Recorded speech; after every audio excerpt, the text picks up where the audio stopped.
teman dulu, sahabat dulu di Magetan, terus hijrah ke Bekasi. Dan alhamdulillah ternyata sudah selama setahun ngisi di Caruban ya, wirawiri di Caruban, di Pondok Darussalam ya, merintis pondok sekaligus TK ya, dari TK SD. Oh belum ya. Jadi, ya, alhamdulillah jadi ownernya atau pemodal pondok itu di Bekasi, kemudian alhamdulillah dia disuruh ngisi setiap bulan sekali ya. Mudah-mudahan nanti bisa silaturahmi di sini ya. Antum pulangnya berarti besok pagi. Ya. Kita tilawah dulu ya. Jadi ternyata ketemu teman satu grup di Aliyah ya. Iya. Oh, lah kok tuan antum sama ini?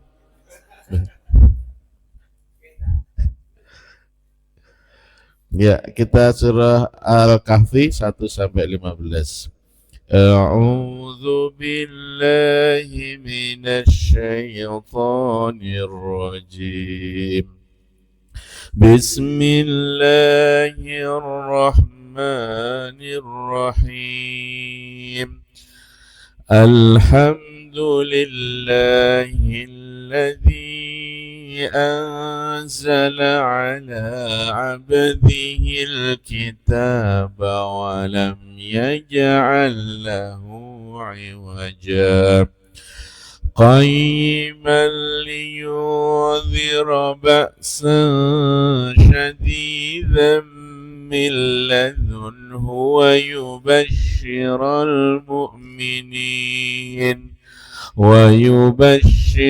المؤمنين الذين يعملون الصالحات أن لهم أجرا حسنا ماكثين فيه أبدا وينذر الذين قالوا اتخذ الله ولدا ما لهم به من علم ولا لآبائهم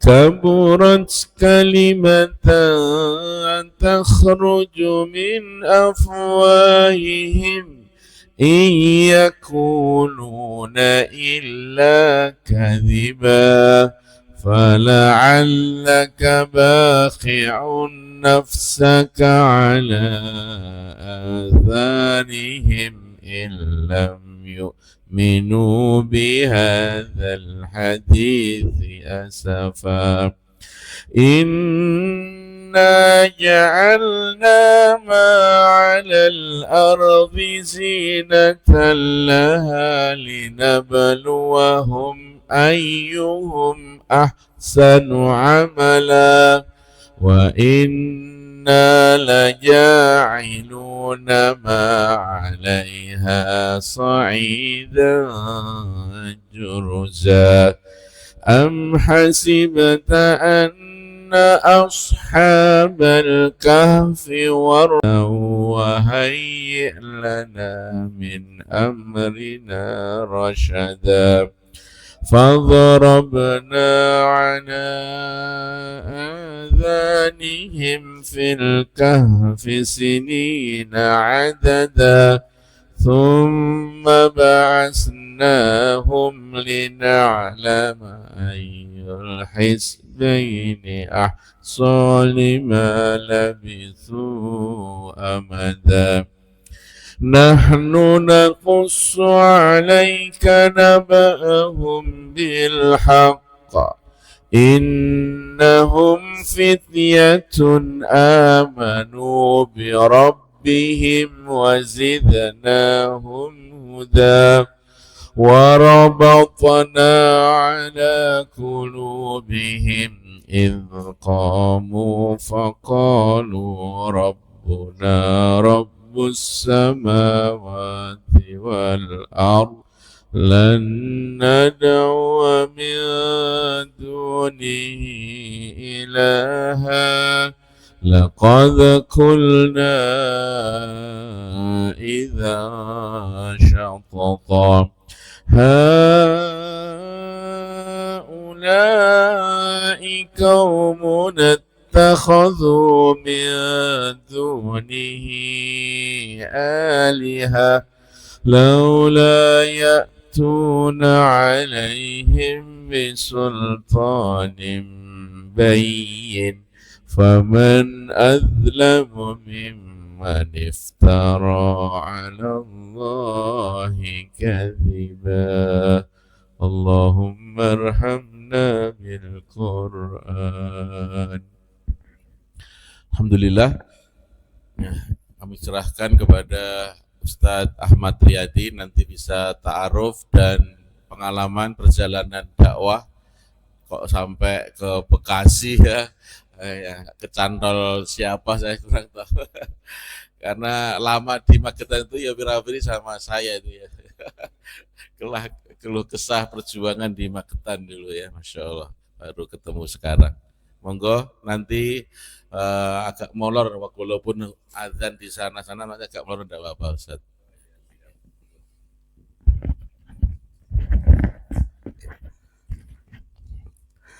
Bismillah, assalamualaikum warahmatullahi wabarakatuh.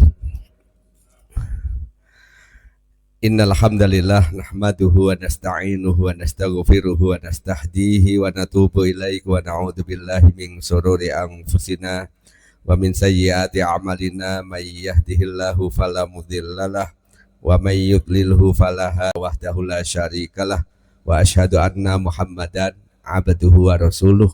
Allahumma sholli ala Muhammad wa ala alihi wa sahbihi wa man tabi'ahum bi ihsan ila yaumiddin wa ba'du. Hadirin wal hadirat yang insyaallah dirahmati Allah, alhamdulillah, syukur pada Allah pada petang ini Allah limpahkan rahmatnya, nikmatnya kepada kita sehingga kita bisa hadir dalam rangka mengkaji ayat-ayat Allah, sunnah-sunnah Rasulullah Sallallahu Alaihi Wasallam. Salawat dan salam semoga Allah limpahkan kepada Rasulullah, junjungan kita, kutuah kita, yaitu Nabi besar Muhammad Sallallahu Alaihi Wasallam, kepada keluarganya, sahabatnya, pengikutnya, dan seluruh umatnya ila yaumil qiyamah. Allahumma amin. Saya tadi ya kok bisa hadir di sini gitu. Pertama saya di Japri, saya lagi di Sarangan tadi tuh, lagi di Telaga Sarangan,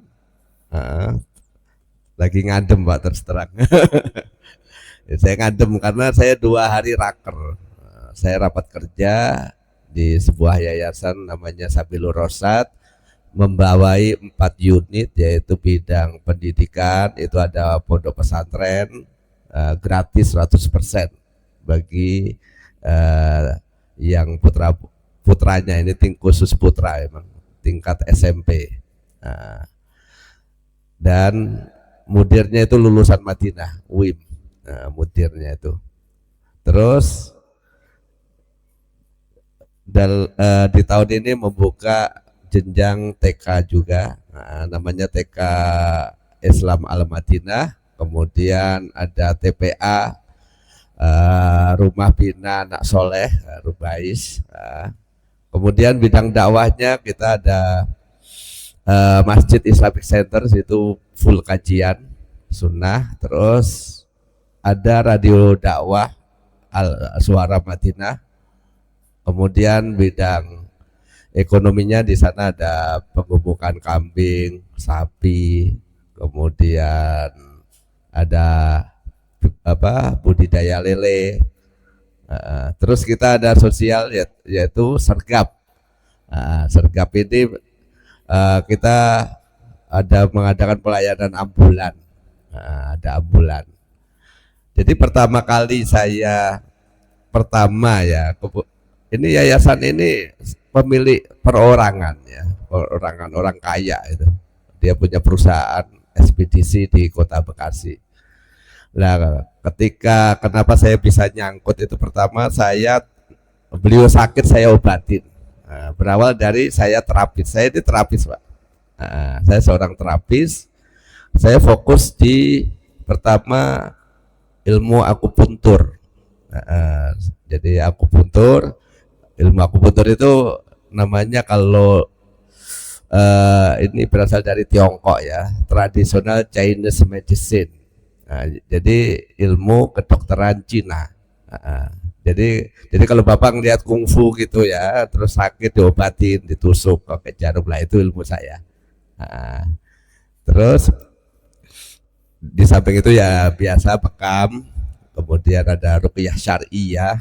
Saya ruqyah, saya biasa nangani tumbal, wadal, nangani pesugihan, nanganin ilmu pelet, santet, teluh, kayak gitu kerjaan saya.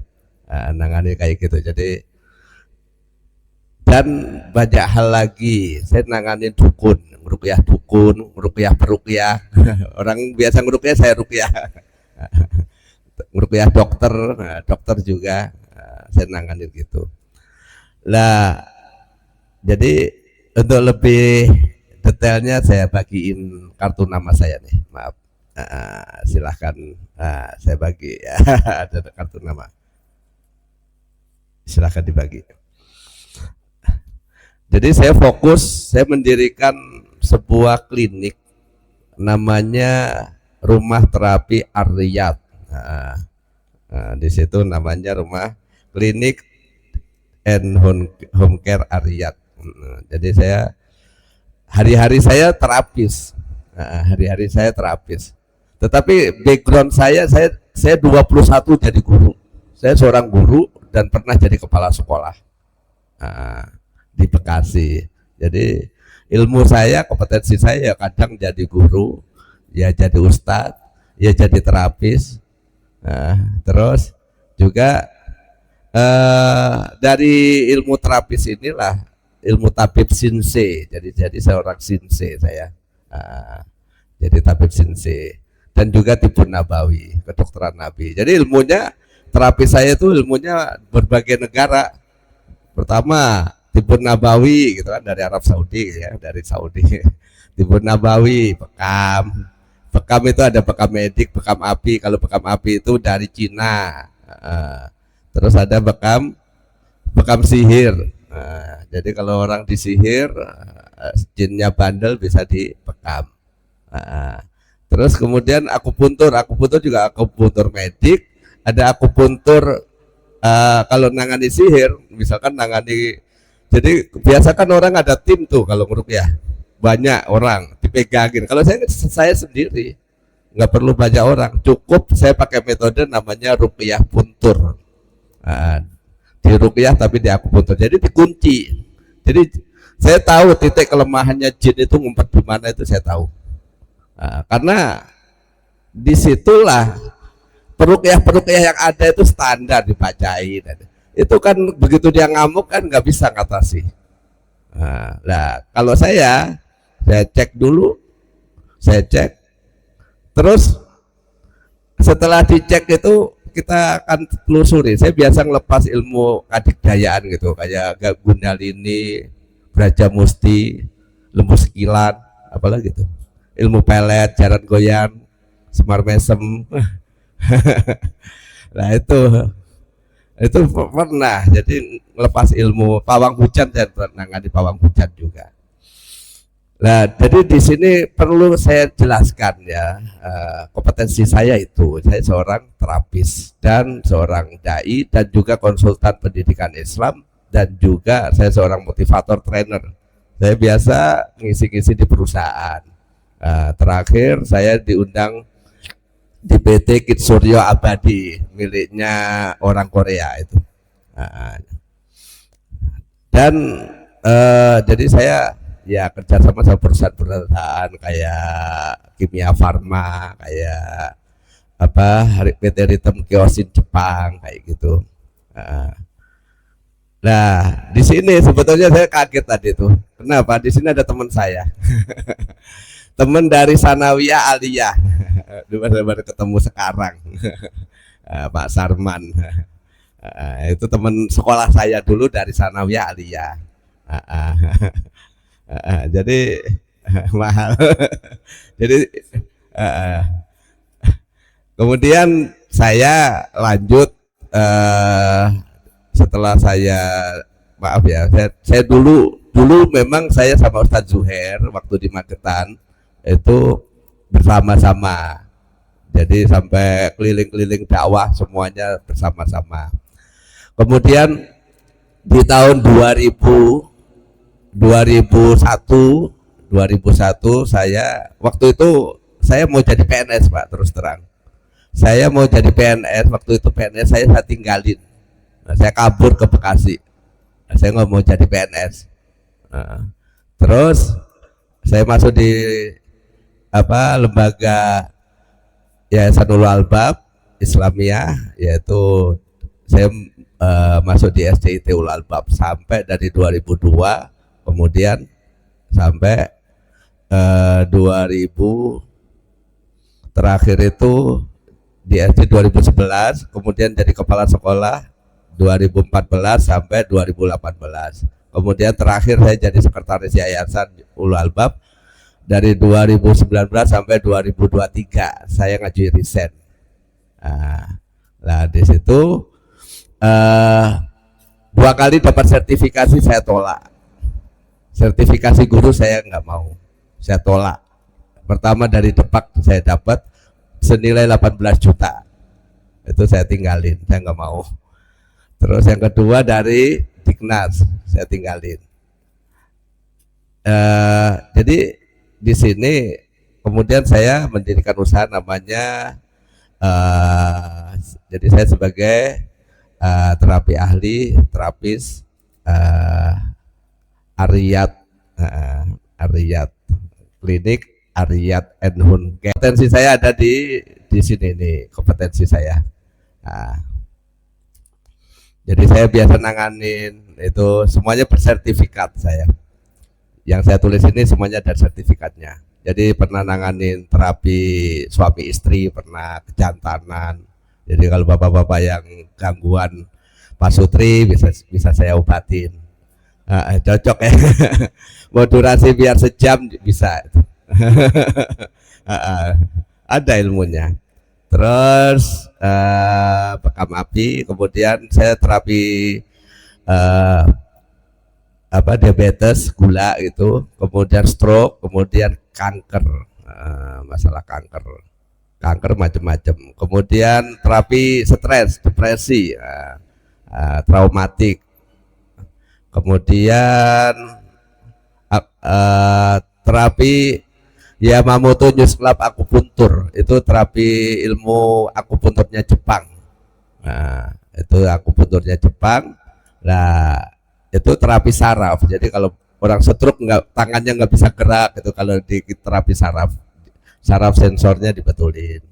Nah, terus terapi ruqyah syariah itu. Saya jadi peruqyah itu udah 23 tahun. Waktu sama Ustadz Zuhair itu sebetulnya udah jadi peruqyah itu dulu. Dulu pernah ngeruqyah. Dan berkembangnya di Bekasi. Di Bekasi unik-unik Pak. Unik-unik. Sampai saya keluar kota. Saya nanganin sampai ke Semarang, ke Purworejo, Banyumas, Bandung, Sukabumi. Yang terakhir itu saya nangani Syekh Madinah itu. Dari Madinah dia terapi ke saya dibawa ke hotel, saya obatin itu. Syekh Kementerian Agama Madinah, Kerajaan Saudi Arabia itu pernah saya tanganin. Ya terakhir pas umroh kemarin, umroh itu sempetnya ngeruqyah itu saya di sana di Mekah itu. Jadi saya 2025 kemarin top leader umroh saya itu ngedeteksi pakai susu sehingga di Mekah itu galau gitu. Di Masjidil Haram itu akhirnya kita tanganin, kita ruqyah 3 detik sembuh, karena waktu ruqyahnya kan hari Jumat, yang kedua di tanah suci, jadi begitu. Nah kemudian terapi ya bekam medik, bekam standar dokter, akupuntur standar dokter, itu saya belajar sama dokter. Jadi di sini kemudian ya saya seorang pendidik juga ya. Anak saya hafidz Quran 30 juz di rumah, kita didik sendiri. Kemudian kita masukkan di Fakultas Kedokteran, full dapat beasiswa 100% senilai 1 miliar. Nah, itu sekarang sudah semester 6, sudah lagi skripsi dia. Nah itu kita didik hafal Quran tanpa mondok. Nah kayak gitu. Jadi makanya saya suka ngisi parenting. Nah, parenting. Makanya kemarin saya di Caruban itu, baru kemarin itu saya ngisi tentang ibuku sekolah madrasahku, ayahku kepala sekolahku. Nah, bagaimana menjadi pendidikan di rumah itu seperti di sekolah? Gimana? Jadi kita sebagai seorang kepala rumah tangga itu jadi kepala sekolahnya begitu. Terus saya juga di sini riwayat pendidikan saya ya. Saya dulu dari Min Bali Asri. Tahu Bali Asri, Pak? Min 13 kalau sekarang. Terus di Sanawiyah Muratudin sama Sarman itu. Dia tahu saya. Terus aliyahnya sama Sarman, masih sama, yaitu Aliyah Muratudin. Baru saya diploma 2 IAIN Sunan Ampel Surabaya. Habis itu saya lanjut Institut Agama Islam Al-Aqidah Jakarta. S2 saya di Universitas Islam 45 di Bekasi. Jadi saya S2-nya terakhir di Bekasi. Lulus alumni COVID. Jadi saya lulus baru 2020 kemarin. Nah, di sini saya terus kuliah tabib itu. Ilmu terapi saya itu dari kuliah tabib. Saya diajarin akupuntur, diajarin manual terapi, nanganin anak berkebutuhan khusus, pijat bayi, terus dia ngajarin lagi ngeramu herbal seperti itu. Makanya kita pengobatannya itu holistik. Pengobatannya itu ada 3. Pertama medis, 2 non medis, yang ketiga psikis. Ngobatin itu. Jadi kalau ada yang galau-galau, nah itu kita obatin. Nah saya sendiri seorang terapis galau, ya obatin sendiri kemana, ke Sarangan. Healing. Kalau kamu nggak mendapatkan jalan keluar, maka keluarlah jalan-jalan. Gampang kan obatnya. Jadi kalau ada masalah nih, nggak mendapatkan jalan keluar, sebaiknya keluar jalan-jalan. Nah, ini disenangi ibu-ibu kalau kayak gitu. Nggak disukai bapak-bapak. Tekor. Jadi begitu. Kemudian ya saya ngikuti seminar baik nasional maupun internasional. Saya pernah di Penang. Saya pernah di Penang, Malaysia. Kemudian saya pernah jadi presenter di ICOP di Unila Bandar Lampung itu. Jadi untuk lulus S2 itu harus ke Malaysia, harus jadi presenter, nulis jurnal. Alhamdulillah IPK saya 4. Maksimal 4 ya. Udah tau lah Sarman dari dulu gimana saya. Dia dulu tahu betul saksi hidup saya. Ya man ya. Dia yang gelari saya mat ranking ya dia itu. Karena saya juara kelas terus.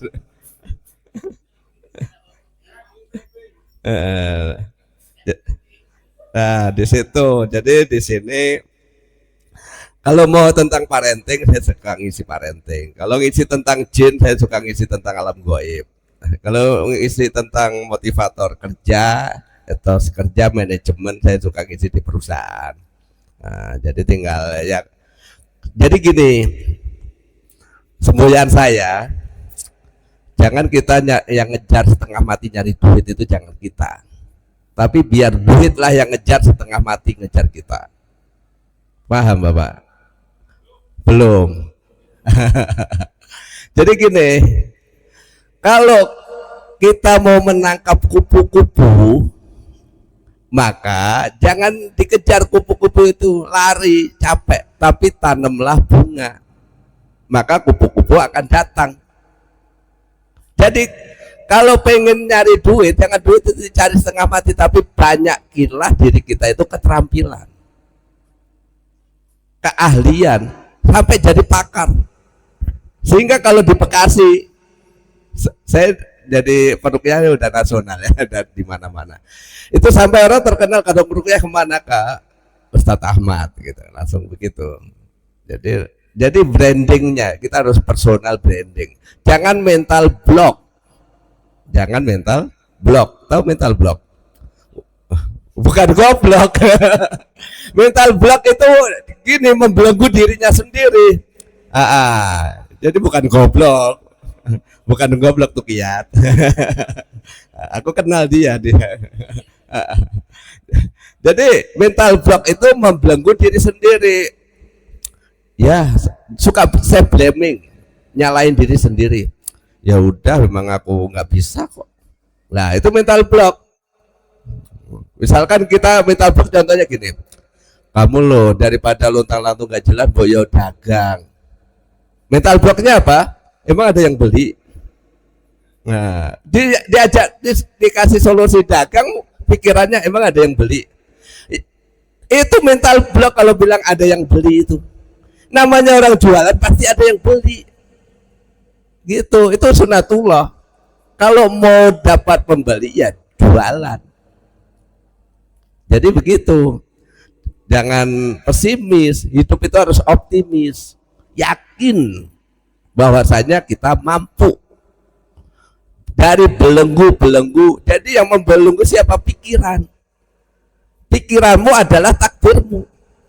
Jadi pikiran kita itu takdir kita. Kalau pikirannya itu positif, jalanin hidup itu positif. Tapi kalau pikirannya negatif, jalani hidupnya negatif. Contoh, orang misalkan kena sakit, kecelakaan, patah. Terus mentalnya apa? Dokter memvonis kamu lumpuh seumur hidup. Lah, kalau dia diblok sama dokter itu lumpuh seumur hidup, kemudian dia percaya, maka dia lumpuh seumur hidup. Tapi kalau mental blocknya enggak, saya bisa, saya yakin, saya harus mampu, saya harus jalan, maka hancurlah mental block itu. Mindset yang perlu. Jadi banyak orang yang terkena dua hal. Satu, fixed mindset. Fixed mindset itu pikirannya fix itu apa? Tetap merasa sudah, aku udah S2, aku sudah S3, aku sudah punya ini, punya itu. Itu namanya fixed mindset. Kita itu harus grow mindset. Grow mindset itu apa? Kita ini harus tumbuh, mindset kita itu harus berkembang, yakin bahwasanya hidup ini harus optimis. Kita jangan menyerah, bahwasanya kita harus memberikan terbaik buat Islam itu apa gitu. Apa yang akan kau merubah dengan duniamu? Apa? Jadi saya punya target, saya harus merubah orang. Dari dia gembel sampai dia jadi terangkat, jadi kaya. Itu target saya. Saya menemukan orang yang maaf, dia itu makannya itu dari sisa-sisa orang makan di rumah sakit. Orang makan disisain. Nah, dari situ dia makan. Nah, aku nyelamatin orang itu. Sekarang dia sudah bisa beli motor, dia sudah handphonenya baru, dia sudah bisa menghidupi anaknya, dia bisa mengangkat dirinya. Tadinya Pak, ya Allah, mau makan susah. Buru-buru, pikirannya besok makan apa itu susah. Jadi bersyukur Bapak, bersyukur.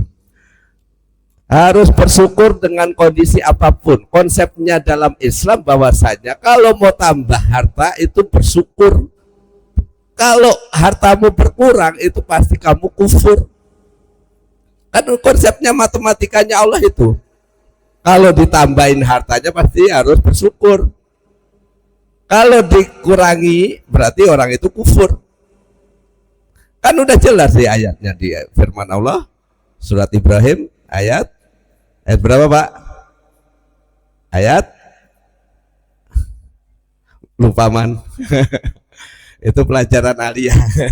Ayat 7. La in syakartum la azidannakum. Jika kamu bersyukur, aku tambah nikmatku. Wala in kafartum, jika kamu kufur, nggak tahu terima kasih, inna adzabi lasyadid. Sungguh siksaku amat pedih. Siksa Allah itu ngancurin harta. Gitu.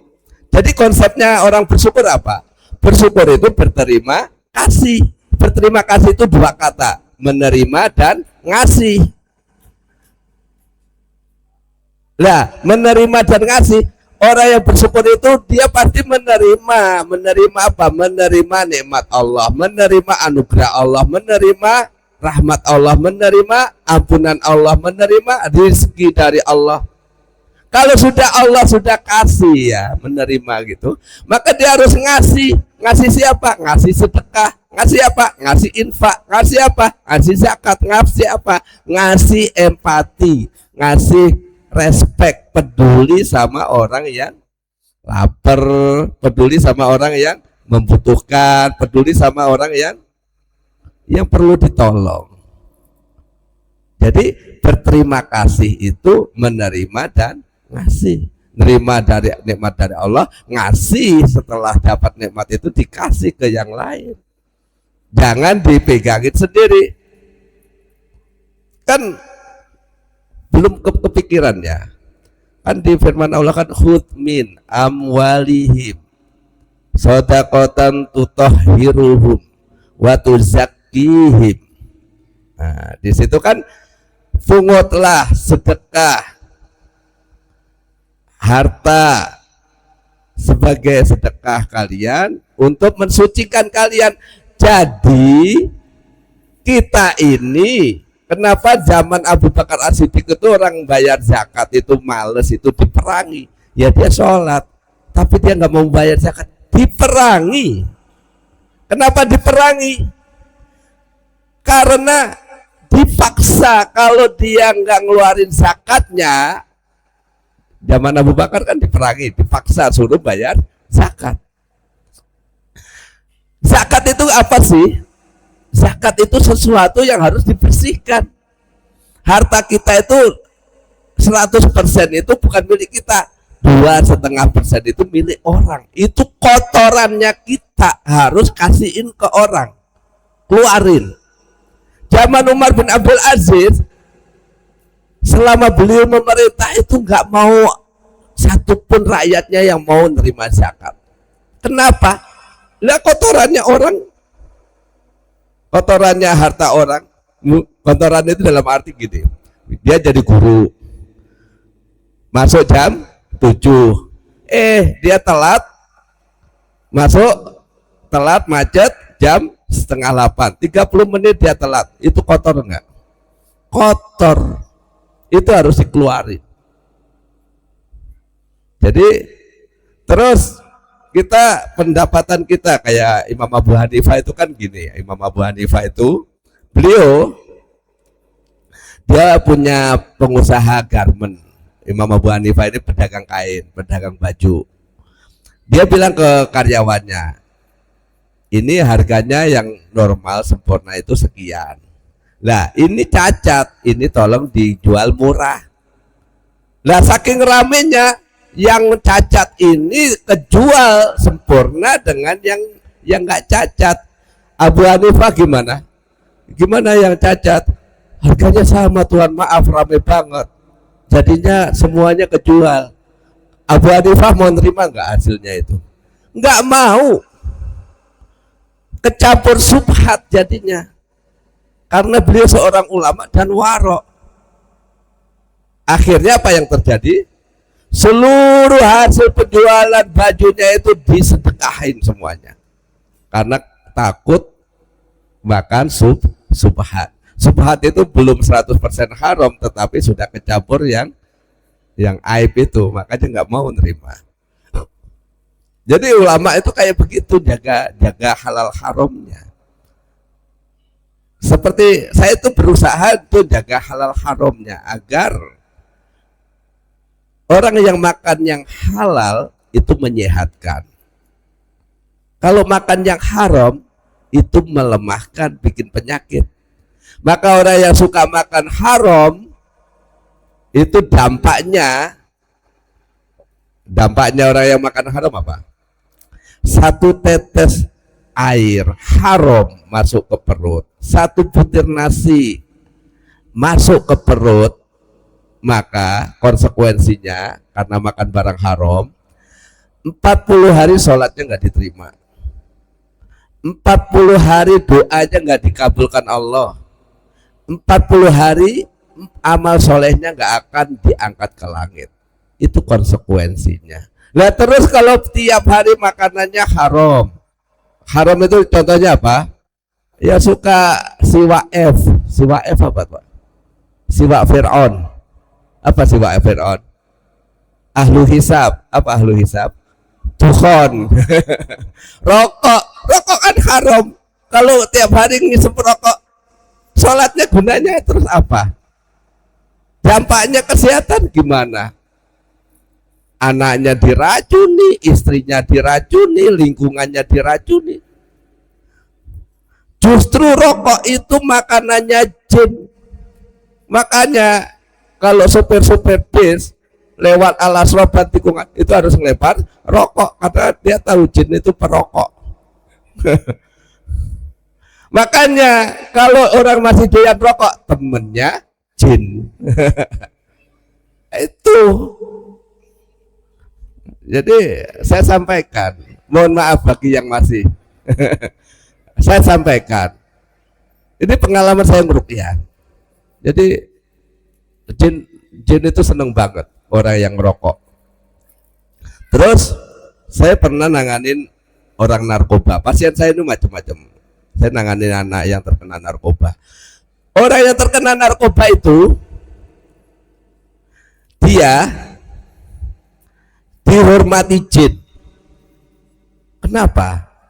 Dukun itu kalau mendatangkan panglimanya jin itu cuma dikasih kemenyan. Itu seluruh panglima jin se-Indonesia ketarik untuk buat menyantet seseorang. Tapi kalau dia mengundang raja jin, maka dupanya itu dicampur narkoba. Itu yang datang raja-raja jin datang. Jadi saya pernah ngeruqyah jin dari Sungai Kapuas, Sungai Mahakam, terus dari mana? Gunung Dieng, Toraja, kemudian dari Pantai Selatan. Udah biasa ngadepin itu. Jam 11 nanganin ngadepin dukun satunya, jam 1 nanganin dukun satunya. Jadi malam itu ngadepi 2 dukun. Dan yang disantet 1 orang, seorang direktur.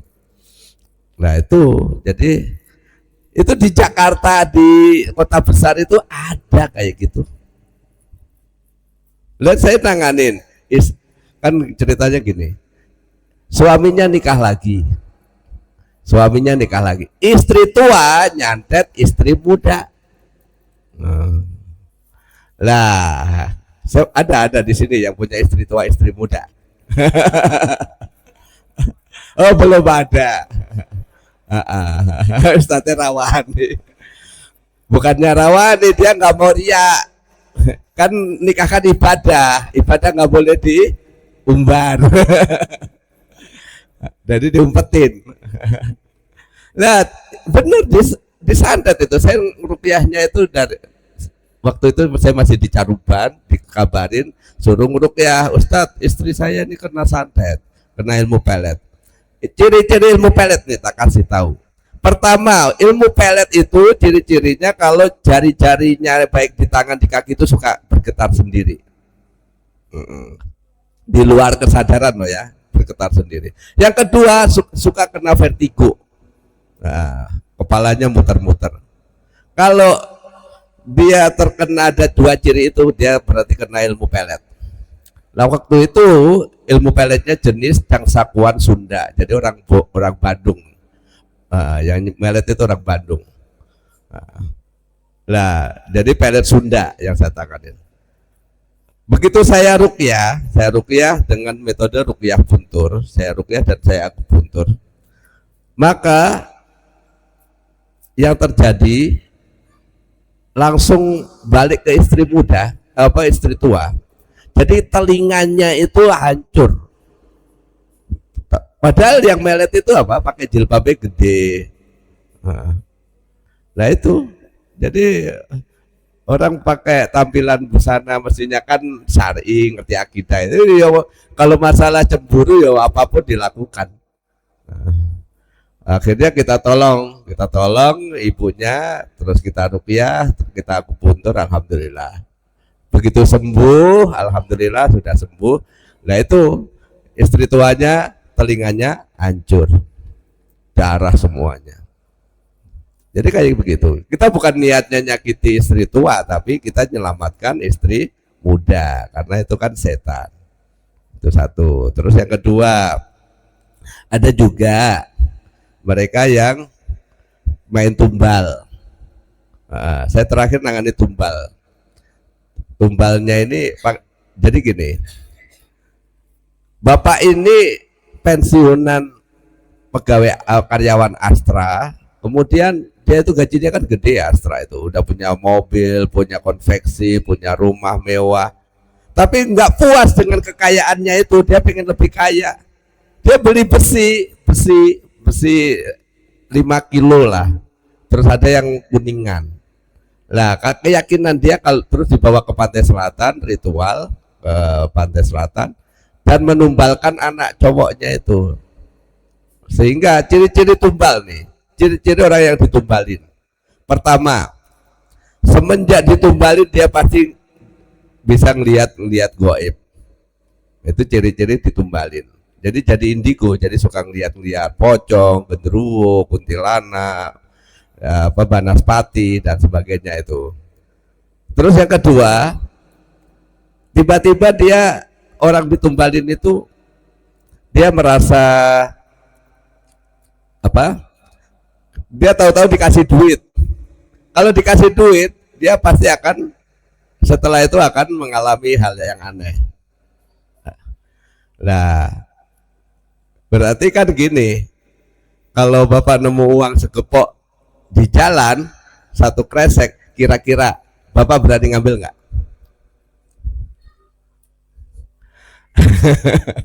Ambil nggak itu? Ambil. Kalau bapak ditumbalin,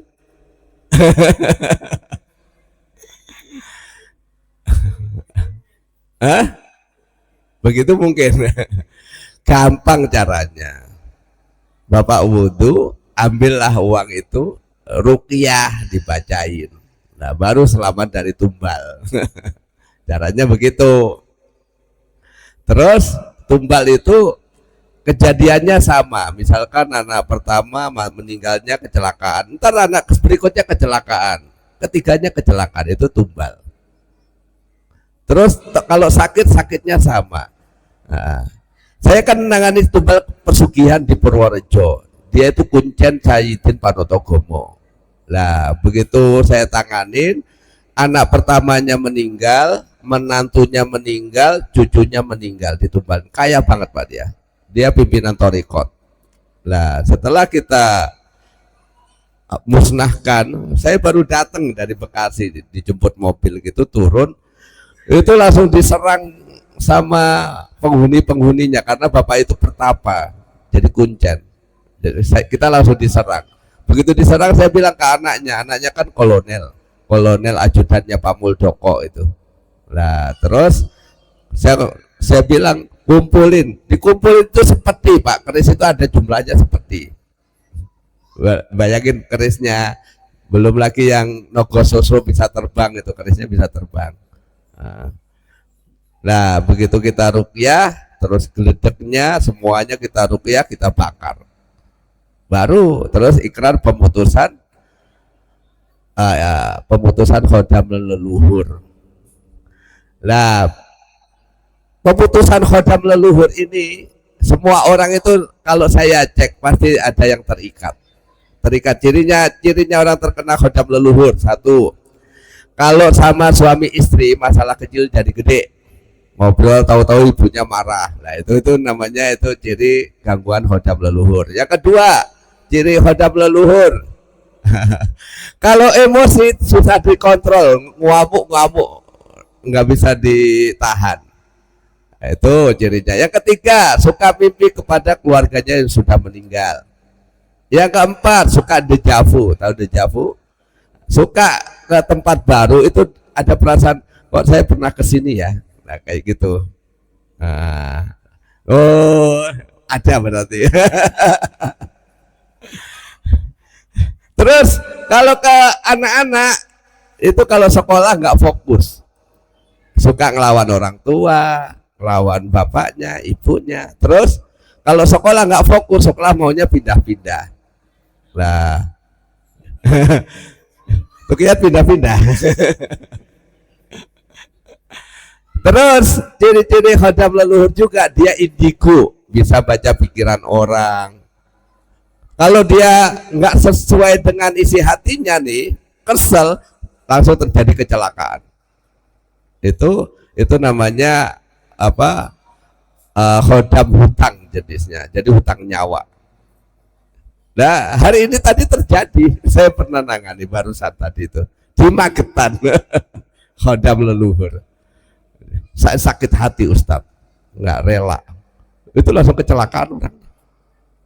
Makanya langsung saya tanganin, karena saya saking suntuknya nangani dari kemarin raker, terus nangani khodam leluhur tadi. Habis itu saya udah dah, saya harus ngobatin diri saya sendiri. Saya refreshing kesarangan. Terus cirinya orang terkena khodam leluhur, dia terkena bipolar. Tahu bipolar? Bipolar disorder. Memiliki dua kepribadian ganda. Jadi kepribadian ganda. Kalau baik-baik banget, kalau jahat itu jahatnya minta ampun. Biasanya ini terkena ibu-ibu nih. Bojomu ya.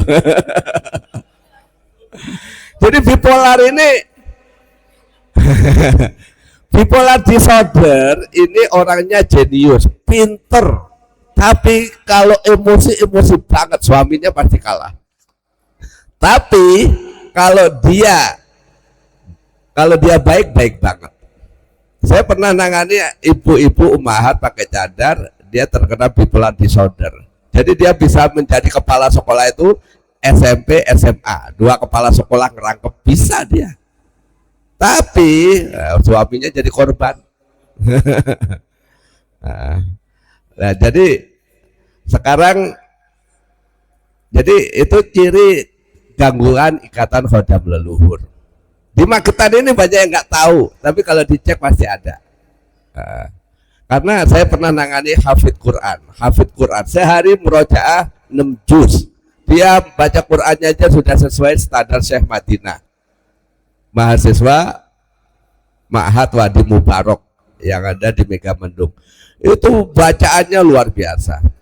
Nah, kalau ketemu saya, nah dia kalau ikatan khodam leluhur itu cirinya bisa mengganggu di tulang ekor, saraf kejepit biasanya. Jadi sampai itu anak mau dioperasi. Setelah saya ruqyah, terus diputus khodam leluhurnya, itu langsung hilang sakit di pinggangnya, itu saraf kejepitnya hilang langsung. Jadi nggak jadi dioperasi. Jadi kadang saraf kejepit, kadang stroke, itu gangguan non medis kadang. Nah, jadi itu ikatan khodam leluhur biasanya. Terus kalau sakit gantian cirinya. Jadi kalau di keluarga itu bapaknya sakit, bapaknya sembuh ibunya sembuh anaknya, terus muter. Itu kena ikatan khodam leluhur. Terus kalau sakit lama nggak sembuh-sembuh, itu juga. Jadi ganggu kesehatan. Kenapa kok ada khodam leluhur? Itu kan yang kita nggak ngerti. Yang kita dulu apa yang dia lakukan? Jadi Eyang itu melakukan ikatan perjanjian kepada bangsa jin melalui benda pusaka, tujuannya untuk menjaga anak cucunya. Nah, kita kan nggak tahu menau. Makanya kalau punya ciri-ciri itu, lah Eyang meninggal, jinnya kan nggak mati. Jinnya anak cucunya berkembang dan cirinya khodam leluhur itu menyebar. Lah, Kalau dia memiliki ciri kayak tadi, maka dia terikat ikatan khodam leluhur.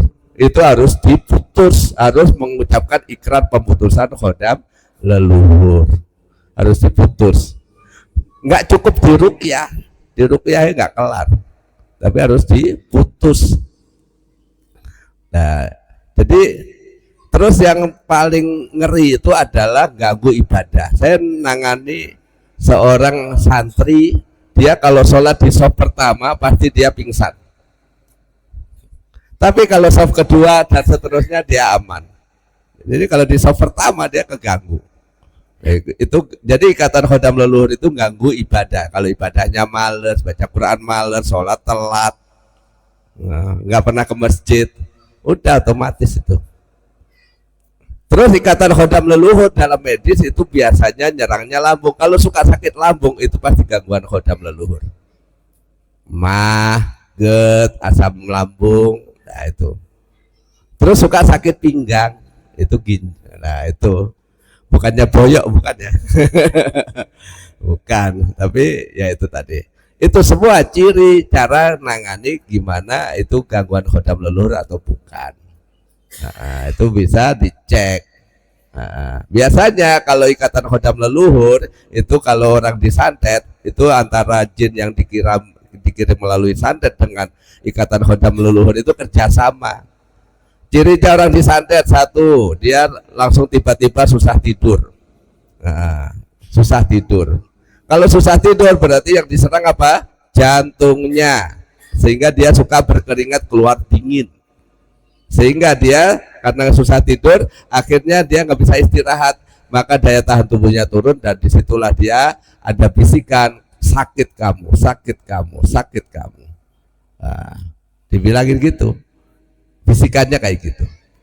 Maka dari itu ikhwan fillah sedakumullah, jadi kita harus perkuat ikatan khodam leluhur itu, kita lepas. Saya sendiri saya lepas. Anak istri saya lepas ikatan khodam leluhurnya.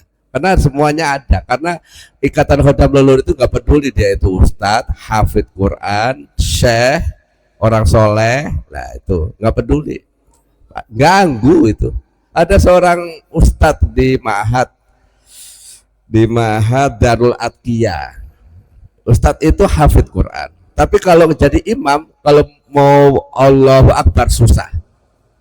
Nah itu susah banget. Allahu Akbar baru bisa. Jadi gangguan itu harus diputus baru. Jadi itu yang harus. Ya, ini jadinya karena suruh cerita pengalaman ya pengalaman aja. Jadi nggak urutnya bisa nyambung ke santet, nyambung ke khodam leluhur, nyambung ke. Nah ini tanggung jawab Ustadz Zuhair. Nah, jadi di situ banyak hal yang saya temukan di lapangan tentang kalau dukun nih, saya ngeruqyah dukunnya ini sudah sampai prakteknya itu di Jerman. Jadi sampai ngobatin orang di Jerman.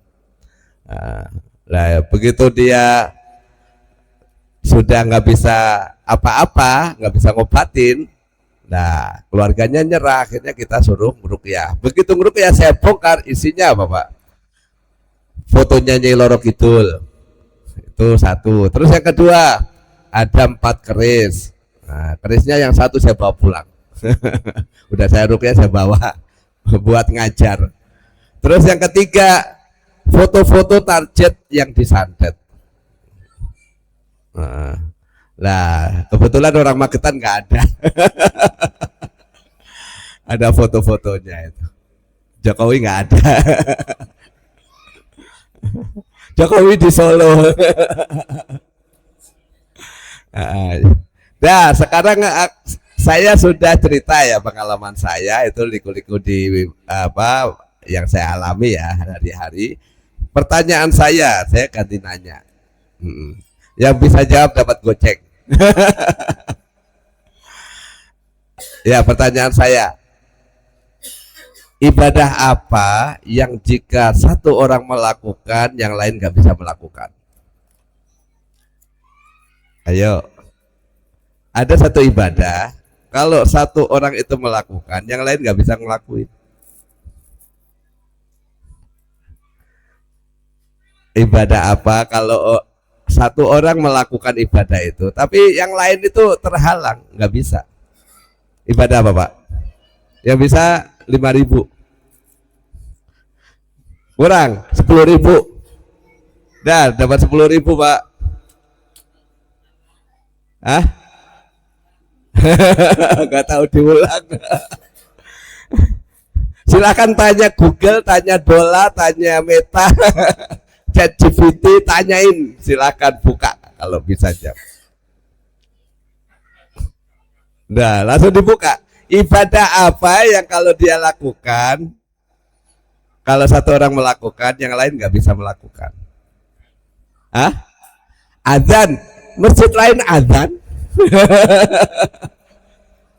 Wudu, yang lain wudu. Ayo man, 10.000 man. Apa?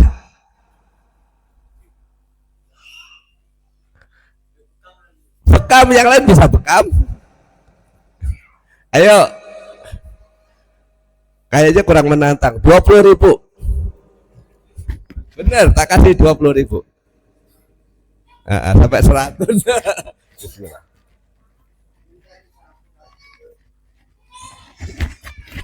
Udah 20.000 loh. Ada yang bisa jawab? Ya udah 30.000. Bener ya? Dah 100.000. Jawab ayo.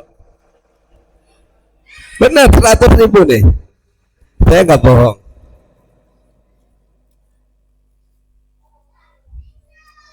Nih 100.000. Masih baru nih duitnya. Satu ibadah yang lain mengerjakan, yang apa, satu orang mengerjakan yang lain nggak bisa kerjakan. Ah? Senyum yang lain tersenyum. Ayo 100.000 loh Pak, Bu, ada yang bisa jawab? Sholat Jumat yang lain sholat Jumat Pak. Dikerjain itu satuan. Ini 100.000 loh, bayangin dari 5.000 sampai 100.000. Man, guru kita ngajar pernah nggak begini? Nggak pernah. Ini karena dia saksi hidup saya tuh. Yang lain sholat jenazah. Di tempat lain masih terjadi. Nyerah? Belum. Tobat, yang lain tobat.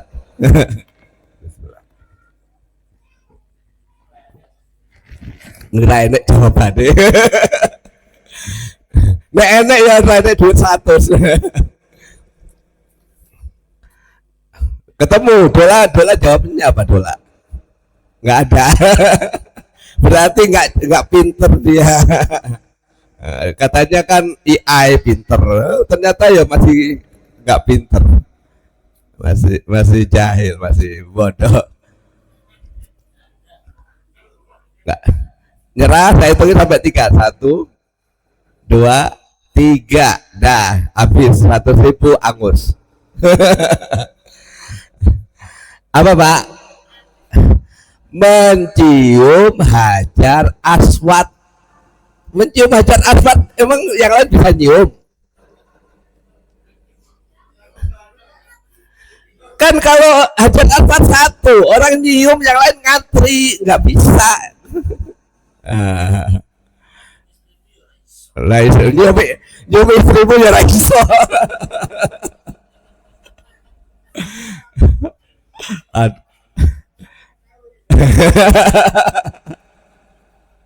Aduh, ada lagi. Dah, pertanyaan kedua. Nah, aku nanya 2. Obral hadiah saya. Kapan orang berpikir? Pertanyaan saya gampang. Kapan orang berpikir? Kalau butuh, orang butuh aja kadang nggak berpikir. Kapan orang berpikir? Kalau waras, orang waras pun nggak berpikir Pak. Ayo cari siapa yang bisa jawab. Ini hadiahnya bukan 100, 200. 200.000 bener. Nggak bohong nih. Man, lumayan man. Saat kepepet nggak berpikir juga, nggak bisa pikir kok. Nih 200. Ayo bisa jawab 200 loh, saya nggak bohong ya. Orang sakit nggak malah nggak bisa pikir. Orang nahan sakit setiap saat apa? Mikir terus, enggak juga. Nah, kalau kayak gitu kan nggak ngantuk. Kapan orang berpikir? Ayo.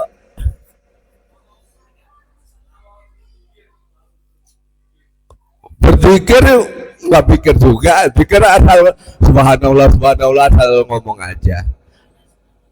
Orang yang suka pikir.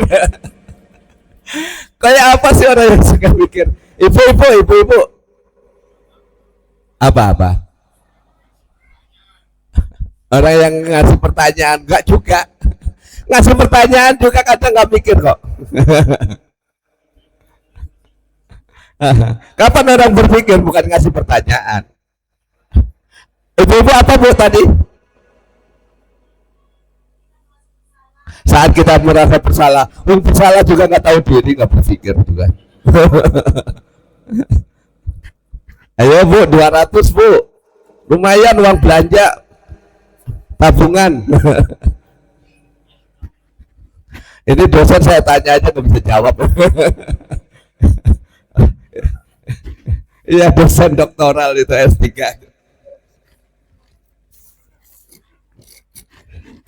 Orang kesurupan malah nggak mikir banget malah. Ya, ketika sehat banyak orang sehat nggak pikir. Ada yang tahu? Nyerah. Ketika tidak tidur justru nggak bisa pikir. Gimana mikir orang nggak bisa tidur? Ya, saya hitung sampai 3. 1, 2, 3, angus. Kapan orang berpikir? Ketika kesasar. Nih sampai kesasar nggak pikir, cari jalan deh. Ketika tersesat, mikir nggak kalau tersesat? Mau nggak mau mikir gimana biar nggak kesasar, bener nggak? Lah itu jawabannya. Jadi orang dipaksa mikir itu kalau kesasar, ngikutin Google Map, belok kanan jurang suruh belok kanan. Ya enggak lah, orang kepepet tembok bukan kesasar. Ngelas. Angus 200. Nah sekarang silahkan tanya. Karena aku udah nanya, sekarang gantian, tanyailah saya. Hadiahnya kartu nama. Hadiahnya kartu nama Pak. Aduh, kalau ada biasa ini kalau nggak mendadak saya siapin herbal, bener. Saya kasih herbal asam urat. Biasanya gitu. Lah ini karena mendadak saya nggak nyiapin hadiahnya.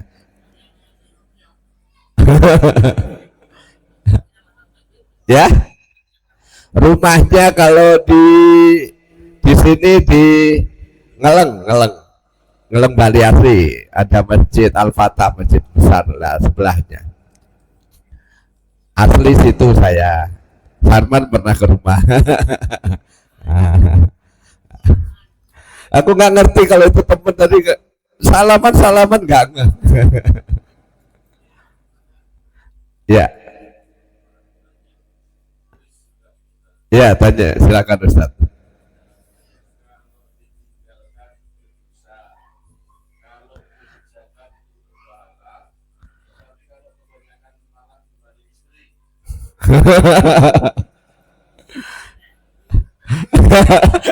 Tuh, ada dijawab Ustaz, katanya rabi meneh.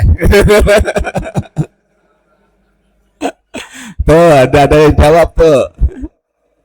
Ibadah apa? Kalau ditinggalkan berdosa. dikerjakan berpahala. Tuh, malam Jumat. Mentang-mentang sekarang malam Jumat. Ibadah malam Jumat Ustaz katanya. Aduh, tuh udah dijawab. Karena yang ngasih pertanyaan Ustaz Zuhair, minta ke Ustaz Zuhair.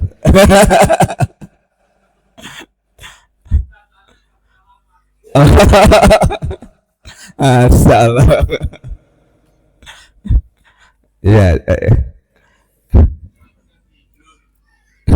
tidur.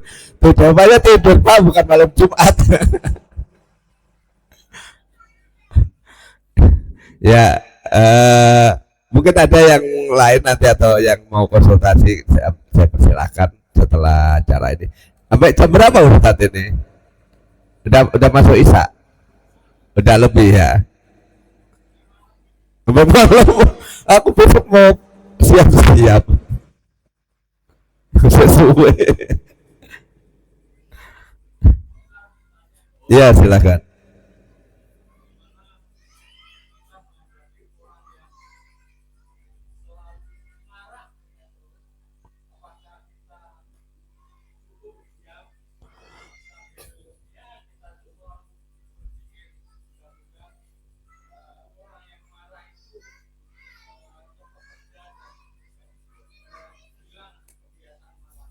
Oh ya, gimana cara ngadepi orang temperamen gitu kan, pemarah. Pertama nih, cara ngadepinya satu, kalau dia marah, kalau menurut Nabi ya, obatnya ketika engkau marah maka perintahkanlah dia, kalau marahnya ketika dia berdiri suruh duduk, ketika dia duduk suruh berbaring. Nah, ketika nyuruh dia duduk berbaring, nah kalau berbaring masih marah suruh wudu, kalau wudu suruh masih marah suruh sholat. Tapi jangan lupa ketika dihadapkan orang pemarah itu jangan bu istighfar, bukan begitu. Maka perintahkan baca ta'awud, ma baca ta'awud, mi baca ta'awud, suruh baca ta'awud. Itu satu. Kalau masih kondisi begitu masih marah, Bapak siapin air hangat. Nah, siram bukan disiram Pak, itu nyiksa. Aku belum selesai ngomong. Jadi air hangat 4 liter, taruh ember, ibunya suruh duduk di kursi, kakinya direndam air hangat. Itu marahnya langsung hilang. Kenapa? Karena air hangat itu mengurai saraf-saraf yang tegang. Maka kalau ada orang marah, anaknya marah, segera, kalau nggak bisa diem marahnya, ya itu nggak apa-apa Pak, kasih air hangat walaupun dia ngomel ahli sejarah, nggak apa-apa. Dia cerita dari awal nikah sampai terakhir Bapak terakhir diungkit, karena ibu itu kan ahli sejarah, suka menceritakan dari A sampai Z. Nah itu makanya itu harus direndam air hangat. Terus ini pengalaman saya ya, saya ngadepin seorang suami istri cekcok. Suaminya ini biasa seorang kolonel Pak, mimpin 300 batalion, jadi tentara angkatan darat. Tapi ngadepin satu orang istri dia kewalahan. Bayangin, dia menguasai 300 batalion di se-Indonesia, dia yang megang. Tapi ngadepin satu istri dia bukan main stresnya. Saya ditelepon sama bapak itu, Pak Ustadz bisa bantu saya Pak Ustadz? Ada apa Pak? Ini komandan saya ini nggak bisa diem. Komandan, padahal dia sudah komandan, di rumah ada komandan lagi. Akhirnya Di depan saya Pak, istrinya emosi, foto bapaknya pakai seragam dinas kolonel gitu dibanting di depan saya coba. Aku langsung bilang, Pak, ambilin ember air hangat, nanti saya ruqyah, terus udah ibunya direndam kakinya. Bu, nurut Bu, udah ikutin aja. Ngapain sih Ustadz air hangat segala? Udah pokoknya ibu diem dulu, air hangatnya kakinya rendam. Langsung ibu itu, Pak Ustadz aku tadi ngapain ya? Lupa kalau dia tadi marah. Pak, lah ini kok pecah semua. Jadi itu efektif itu. Nah, saya punya ramuan herbal itu. Herbal itu tujuannya satu, ngilangin marah, dua, bersihin segala emosi, yang ketiga, ngilangin asam urat dan rematik dan kaki bengkak. Itu. Nah, kalau tadi saya ngisinya di sini persiapan, saya siapin buat hadiah.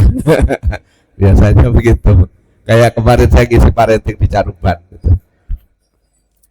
Jadi begitu Pak. Jadi kalau Rasulullah ngadepi orang temperamen, la takdob walakal jannah, jangan marah bagimu surga. Jadi gini Pak, marah itu kan panas api yang ada di liver. Jadi sifatnya liver itu api. Api itu apa? Dia menyala-nyala, menjulang-julang itu, panas itu, menggelagar gitu. Nah, cara madapinya, api jangan dengan api, nanti tambah. Nah, kalau secara apa untuk terapinya, kalau api itu kan di liver itu api, kalau di ilmu akupunktur, maka bukan dibekam, nggak kepake ilmu bekam. Jadi di akupunktur di titik ginjal, karena ginjal itu air, jadi harus kuatin ginjalnya, baru livernya itu padam, baru emosinya itu hilang. Terus di titik ginjalnya di mana? Kalau orang itu pemarah dan pengen membunuh, sampai pengen membunuh, ini pengalaman saya nangani pasien yang kalau ada orang lewat dibawain pisau. Nah, jadi orang lewat bawain pisau, dia bawa mobil, dia kan punya usaha mobil showroom. Itu satu mobil ditabrakin ke istana negara itu, sehingga dia ditangkap pas pampres. Terus ditelepon bapaknya bilang, iya Pak, itu anak saya lagi diobatin. Ada dia kesel sama Jokowi waktu itu. Nah itu saya terapinya apa? Saya tusuk di titik ginjal 1, nah, di apa? Di telapak kaki sini Pak, saya tusuk pakai jarum. Baru itu sembuh, nggak emosian. Secara medis begitu. Tapi secara apa untuk ngobatin marah emosi itu kalau pakai akupunktur bisa. Yang kedua, dicek marahnya itu kenapa gitu kan. Bisa jadi kayak ikatan khodam leluhur, maka dia harus diputus melalui ikrar pemutusan. Terus yang kedua, siapin lele. Nah, Bapak kan tahu lele kan? Kan emosi kan sifatnya api. Manusia kan dari unsur tanah. Lele itu kan juga dari sukanya yang yang blok lumpur-lumpur. Nah, lele itu digoreng, kemudian cari daun tin diulek, terus bawang putih dibakar, diulek, terus diolesin ke lele itu, terus suruh makan. Kita ruqyah terus dimakan, langsung hilang itu emosi. Yang tadinya nggak doyan lele, kata dia lele jadi enak. Jadi kayak gitu. Jadi sifatnya lele itu dia lebih sejuk, lebih nyaman. Jadi kita akan mengobatin itu ngobatin itu sesuai, harus seimbang dingin dan panasnya. Ya cukup, tadi udah ada kode dari Ustaz Zuhair. Mungkin cukup itu ya Bapak-bapak, ibu-ibu semuanya. Mudah-mudahan sedikit ilmu yang bisa kami sampaikan. Kurang lebih mohon maaf. Subhanakallahumma wa bihamdika asyhadu an la ilaha illa anta astaghfiruka wa atubu ilaik. Assalamualaikum warahmatullahi wabarakatuh.